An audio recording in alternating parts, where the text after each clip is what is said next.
ఆ విధంగా త్రిభంగిగా నిలిచిన శ్రీకృష్ణుడు తలపై నెమలిపించంతో మెడలో పూలదండతో ప్రకాశిస్తూ చతుర నటమూర్తి గోపాల చక్రవర్తి వేణువుపై బ్రహ్మ గాంధర్వ గీతిని ఆలపించాడట. శ్రీకృష్ణుని మురళీరవమునకు హృదయాలు ద్రవించిపోయాయి. అప్పటి వరకు నృత్యం చేస్తున్న మయూరాలు ఆ మురళీరవం వినగానే ఎవరో ఆపినట్లుగా నృత్యం ఆపి స్థాణువుల్లా నిలబడిపోయేవి. ఇక గోవులు జింకలు రెప్ప వాల్చకుండా వృక్షాల్లా నిలబడిపోయాయట. తల్లి పొదుగు నుండి పాలు తాగుతున్న గోవత్సాలు పాలు గొంతులోకి దిగకుండా నోట్లోనే ఉంచుకొని గొంతులోనే ఉండంగా నేత్రముల వెంట ఆనంద బాష్పాలు రాలుస్తూ ఉండేవి. అట్లాగే కృష్ణయ్యను చూస్తూ నిలబడిపోయేవి. గలగల పారే యమునా నది, ఆకాశాన కదిలే మేఘాలు, చెట్లపైన పక్షులు అన్నీ కూడా చలనం లేకుండా స్తంభించిపోయాయట. ఆహా! ఎంతటి మధుర రసాస్వాదనము! ఇక ఇవన్నీ ఇలా ఉంటే మన గోపికల పరిస్థితి చెప్పక్కర్లేదు కదా! ఆ మధురగానం చెవిన పడగానే గృహకృత్యాల్లో మునిగి ఉన్న గోపికల హృదయాలలో నిగ్రహించడానికి కూడా వీల్లేనంతగా ప్రేమ పొంగిపోయేదిట. ఆ వేణుగానం విని మన్మథ బాణాలకు వశమై గోపికలు ఓపికలు లేక తత్తరమున 10గురు 5గురు ఈ విధంగా గుంపులు గుంపులుగా కట్టి తమలో తాము ఒకరిలోనొకరు కృష్ణుని గూర్చి ముచ్చట్లు ఇలా చెప్పుకుంటున్నారు. ఒక గోపిక మరొక గోపికతో ఇలా అంటోందిట. ఓ చెలియా చూచితివా, శ్రవణావతంసముగా కర్ణికార పుష్పము అంటే కొండగోగు పుష్పమును ధరించి బంగారు వన్నె వలువలు కట్టుకొని తలపై నెమలి పింఛమును ధరించి కమలమును ఆ, కమలముల మాలికను మెడలో వేసుకొని మధురమైన అధరామృతమున వేణువును పూరించుచు ఆవుల వెంట మాధవుడు అడవిలో ఉన్నాడు చూశావా? మరో గోపిక. ఓ సుందరి రావే, రాజీవనేత్రుడైన శ్రీకృష్ణుడు వేణువుపై మధురంగా గానం చేస్తున్నాడు చూడు. చెలి, నా చిత్తము చలించుచున్నది. ఆ కృష్ణుని వేణునాదం విన్న తర్వాతనే ఇట్లా అవుతోంది. మరో గోపిక. ఓ చెలులారా, వారి గానామృతాన్ని వినండి. కన్నులున్నందుకు వాని చక్కని రూపాన్ని చూసుటే తగిన ఫలము. మరో గోపిక. చలి, శ్రీకృష్ణుని అధరామృతము గ్రోలి చోద్యముగా ధ్వని చేస్తున్నదే చూడు. ఆ వేణువు ఇంతటి అదృష్టం పొందుటకు పూర్వము ఎటువంటి తపస్సు చేసిందో కదా. అయ్యో! ఆ తపమేదో పూర్వజన్మలో నేనే చేసి ఉన్నచో ఇప్పుడు వేణువునై పుట్టి ఉండేదాన్ని కదా. ఎంత మోసపోయాను. మరో గోపిక. చూడండి, శ్రీకృష్ణుడు నీలమేఘమని అతని వేణునాదము మేఘగర్జనమని తలచి నెమళ్ళు పురివిప్పి ఎట్లా ఆడుతున్నాయో చూడండి చూడండి. మరో గోపిక. అరెరే, అటు చూడండి, అసలు మధురగాన వివేకమే లేని జింకలు ఆ వేణుగాన ధ్వనిని చెవులారా విని తమ మేనులను మేతలను కూడా మరిచి మెడలెత్తి ఎట్లా చూస్తున్నాయో గమనించారా? మరో గోపిక. అయ్యో!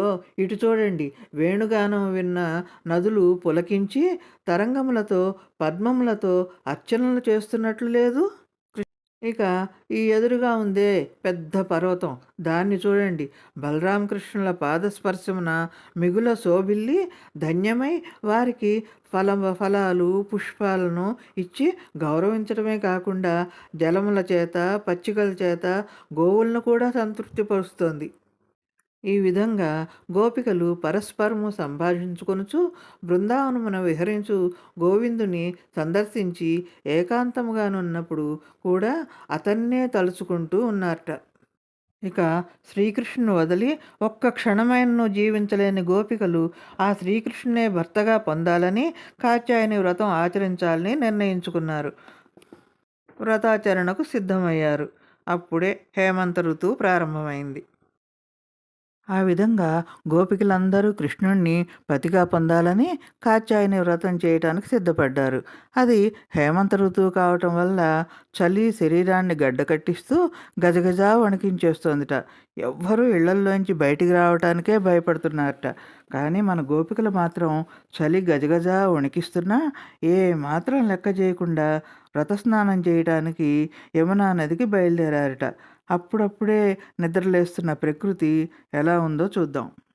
ఆకాశంలో చంద్రుడు చలికో ఏమో గాని కొంచెం తక్కువ కాంతితో ప్రకాశిస్తున్నాడట. అంటే చంద్రుని కాంతి తగ్గింది. ఇక నక్షత్రాలు మిణుకు మిణుకుమంటూ గోపికలు చేసే వ్రతానికి దీపారాధన చేస్తున్నట్లుగా ఉందిట. చెట్ల మీద కోయిలలు, పక్షులు ఇంకాసేపు పడుకోవాలనిపిస్తున్నా గోపికలందరూ నదిలో స్నానం చేసి వ్రతం చేస్తున్నప్పుడు మనం లేవకపోతే బాగుండదు అన్నట్లుగా లేస్తున్నాయట. ఆ పక్షుల కిలకిలారావాలు కాత్యాయనీదేవికి మంగళహారతి పాడుతున్నట్లుగా ఉందిట. పచ్చని పచ్చిక బయళ్ళ మీద రాత్రంతా కురిసిన మంచు బిందువులు చిన్న చిన్న ముత్యాల్లాగా ఉండి స్వాగతం పలుకుతున్నాయా అన్నట్లు కాళ్ళకి చల్లగా తగులుతున్నాయట. ఇక సూర్యభగవానుడు గోపికలారా, మీరు చక్కగా వ్రతం పూర్తి చేసుకోండి, నేను కొంచెం ఆలస్యంగా వస్తానులే అన్నట్లు ఆలస్యంగా ఉదయిస్తున్నాయట. అసలు విషయం అది కాదులేండి, చలికి రాలేక. అవునా? అదేం కాదులేండి. గోపికల వ్రతాన్ని, భక్తిని సూర్యుడు కూడా గౌరవిస్తున్నాడు. ఎందుకంటే ఈ వ్రతం సూర్యోదయానికి ముందరే ముగించాలి కనుక. సూర్యుడు తూర్పున ఆలస్యంగా ఉదయించినా చలికి భయపడో ఏమో పరుగు పరుగున వెళ్ళి పడమటి కొండల చాటున దాక్కుంటున్నట్ట. అంటా పగల సమయం చాలా తక్కువ ఉందన్నమాట. చెట్లన్నీ ఏమాత్రం కదలిక లేకుండా నిలబడి ఉన్నాయట, ఏదో మౌనవ్రతం చేస్తున్నాయా అన్నట్లుగా. ఇక ఉత్తరపు గాలి ఉంది చూసారా, అది గోపికలు కృష్ణుడే భర్త కావాలి అని చేసే పూజ వినాలి అన్నట్లుగా నెమ్మదిగా చల్లగా వీస్తున్నాయట.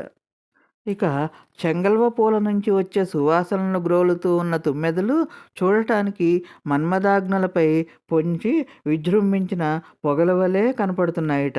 అంటే మంచు అంత దట్టంగా ఉందన్నమాట. గోపికలు చేసే వ్రతానికి 3 అగ్నులు తమ వంతు సహకారాన్ని అందిస్తున్నాయి. ఏమిటా 3 అగ్నులు? ఆ 3 అగ్నులు ఆకలిని నియంత్రించే జఠరాగ్ని, అజ్ఞానాన్ని దహించి కృష్ణునిపై భక్తిని పెంచే జ్ఞానాగ్ని, ఇంద్రియాలను అదుపులో ఉంచుకునే యోగాగ్ని. ఈ 3 అగ్నులు కూడా చలికి భయపడి గోపికల హృదయాల్లో దాక్కున్నాయిట. అలా దాక్కోకపోతే అవి కూడా చలికి దాసులైపోయేవేమో. గోపికలు చేసే కాత్యాయని వ్రతంలో ఈ 3 అగ్నులు వారి తపస్సులో భాగంగా కనిపిస్తాయట. ఇక మంచు కారణంగా యమునా నదిలో నీరు పారదర్శకంగా మారి చంద్రుని నక్షత్రాల కాంతిపడి స్ఫటికంలా మెరుస్తూ ఉందిట.